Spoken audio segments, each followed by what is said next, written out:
Voilà, oyo nakoyi koloba na bino, n'est-ce pas, napowana. Alors, peuple congolais, la crise est au pays, la crise est au Congo.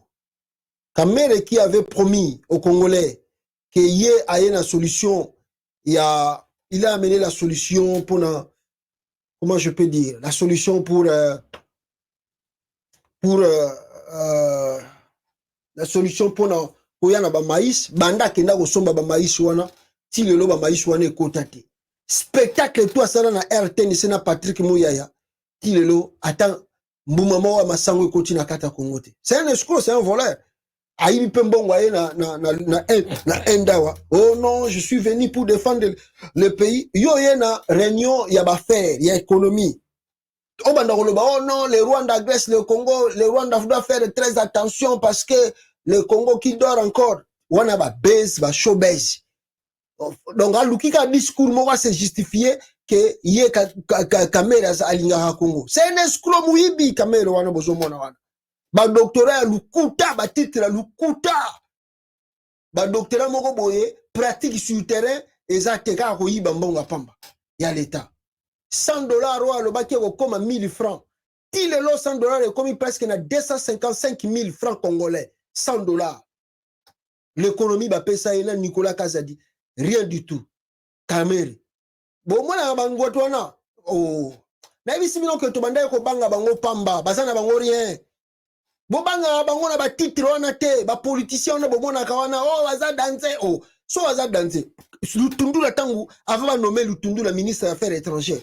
Mais so yoki Lutundu la na assemblée nationale, so azo sala ba débat, azo kotisa ba motion, tu sens réellement que muto black ité so bo pesi fonction. Mais Lutundu la ba pesi ministère des Affaires étrangères mais abomi ministère wana ko bomba. O tali diplomatie na ye, o tali makamba lobaka, o tali makamba zo sala o pena mawatro. Ozu loko la kamere. Makelele belé na ba démonstration. Loko la lobaka carte langue nationale à Congo, ayebi pe maîtrise la langue ya Molière ya français, soka leki na TV conseil la bino ba démonstration moko boye, obike o pena, so bo pesi loko wana, aloba eloba no ye moko keno, la ko komisa Congo Brésil. Parce que nga na vision loko la ya lula. Mais yango ba pesi économie ne, sala kasi totala.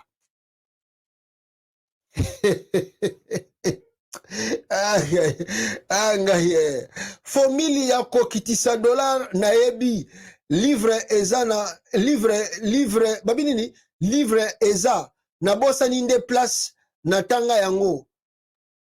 Patience s'il vous plaît nazo luka.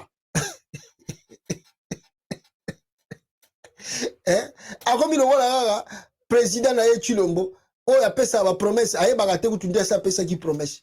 Balukuta le pays, la crise est là, banzela bazolo baza kotonga, ils ne construisent rien du tout. Vous partez dans des provinces, vous regardez des routes, vous regardez ce qui se passe dans le pays, vous n'avez pas l'idée. Je vais publier. Nzela oyo bakoki kokomisa mboke non nzela ezokotisa biloko na kati ya mboka na biso Kongo me nzela ngo eloko moko te tozaka na souffrance kaka bapoto epai kasi ba publication tozomona na réseaux sociaux basi ba publier oh Félix azosala nzela kala mbambuje basi basali kala mingi te bako inaugurer bazokosa na eza lukuta wana eza lukuta ka ndenge tozokauka kaboye na nzela ngo nanu ndenge ezali nzela ngo ka fo talana baninga talana place basaka million na saka million pasi talati nzelo mon vieux Christian Lusakweno pas forcément zwa image otinda ngo na présidence de la République bazoli ya mbongo bazosala musala te bakatala nzela kala mbambushi yangoyo kala mbambushi nzela yangoyo tala bazosala te bazokosa biso na ba réseaux sociaux nzela kala mbambushi bazosala te peuple congolais o mboka nini loba vie na ngai bokecho ayambo o mboka nini nzela kala mbambushi yangoyo ngai motala ndenge mutuka bazo forcer mutuka nzela kala mbambushi nunu tushima nango bachingani ro bari benza nshelo kala mbambushi shelo kama lambushi nyeye wewe bozo ko sabiso bongo pona nini dezela kala mbambushi yango bozo ko sabiso ke bazo sala nzela des voleurs qui ne font rien. Ils ont ramené la crise, la famine, n'en parlons même pas, mais ils continuent de faire des fêtes. Oh, gratuité scolaire, gratuité de l'enseignement, Fatih Béton, à côté ici gratuité kalamingité soit de santé pe comme gratuit na Congo bon ça va battre l'hôpital ton di mayo parce que gratuité on a habité soki yo yebi yango ya solo hein côté ça gratuité ton di mayo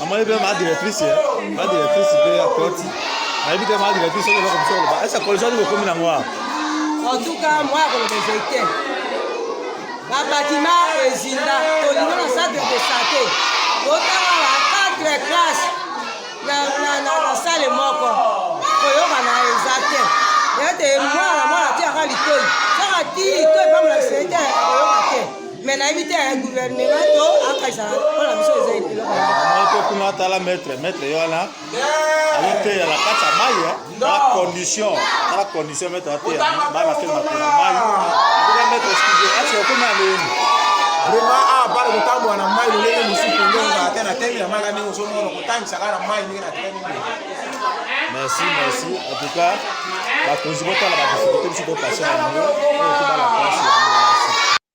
Voilà, yango wana peuple congolais balobi donc grave trop. J'ai l'information rapidement ici batindelingai balobi bonjour la grande famille afin ba vérité bimi sur cause ya balèvement à Kinshasa. Or que HG hôpital asala laboratoire d'achat des organes humains en face ya boulangerie UPAC na Ngiringiri. Yango ba groupe de kidnapping et commis ebele po balongolaka ba organe bakendaka côté kayango na laboratoire des achats organes oyo HG o basalaki inauguration indien o basalaki inauguration na Félix Tshisekedi ya Mercedes balobi il pas à l'hôpital et le monsieur là il para sala laboratoire ne kota Ngiringiri pour na bateka ka ba organe wana nani ba information ya batayi de pes bango susu ba yenango kubakisa likolo ya batu pona kokosa toujours donc c'est-à-dire bon, je ne sais pas si c'est vrai, pour Batoumi Balobi que ce sont des Indiens peut-être qui peuvent être derrière ce méthode-là à kidnapping. I don't know. Éviter ce qui est vrai, mais les enquêtes doivent continuer. Je ne sais pas. Donc, je vous disais ici que Bomoni Binomogo, est-ce que gratuité enseignement est simbi na Congo? Rien. Est-ce que social à Congo est simbi na social? Il y a peuple congolais et simbi na Congo? Rien du tout. Tout Mawatro Félix Tshisekedi n'a rien fait dans le pays.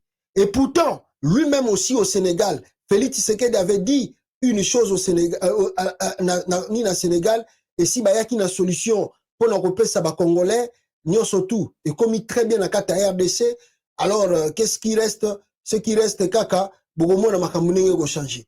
Mais bande konangai, na laximino banzela, na laximino bekol, boyo ka Félix Tshisekedi awa, c'est que lui-même avait dit dans le Sénégal, sur Oetali, Kolia, il y a peuple congolais. Suivez Félix.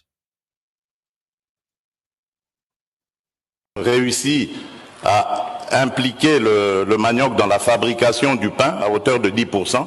Cela nous a permis de faire des économies sur l'importation de blé, d'économies de l'ordre de 10 à 20 millions de dollars. Bon, qui Félix Tshisekedi, basala économie pour to réussir ko salaka ba mapa à partir ya manioko to sali même économie à 10 à 20 millions de dollars.